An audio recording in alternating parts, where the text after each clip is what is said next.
Un énorme panache de fumée sortant du Parlement est visible de très loin. Le bâtiment est en feu.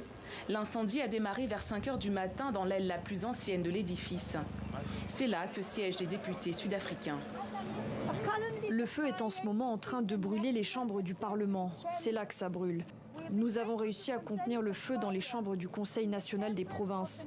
Nous faisons de notre mieux pour qu'il ne s'étende pas plus. Les pompiers continuent de travailler d'arrache-pied pour éteindre les flammes et limiter les dégâts. Vers 13 h, le toit du bâtiment s'est effondré. Cet incendie, une triste nouvelle qui intervient le lendemain des funérailles de l'archevêque Desmond Tutu. En tant qu'habitant du Cap, je suis attristé. Mais je suis aussi fier de nos concitoyens qui se sont unis pour faire en sorte que l'incendie ne se propage pas et ne devienne pas pire. Et pour moi, le plus important est que nos partis politiques aient travaillé ensemble. C'est pour moi le plus important. Un peu plus tôt dans la journée, le président sud-africain Cyril Ramaphosa s'est rendu sur le lieu du sinistre. Hier était un jour de fête, une journée où nous avons couronné notre archevêque bien-aimé. Et se réveiller ce matin avec l'incendie de l'Assemblée ou du Parlement, c'est vraiment un cauchemar, vu ce qu'on a vécu hier.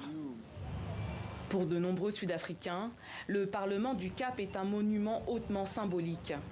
Construit en 1884, à l'époque victorienne, c'est dans ce bâtiment que fut annoncée en 1990 la fin de l'apartheid et la libération de Nelson Mandela. C'est là aussi qu'il prit la parole le 10 mai 2004, 10 ans jour pour jour, après avoir prêté serment comme le premier président noir. Nous vivons dans un monde où il y a assez de raisons pour être triste et dévasté.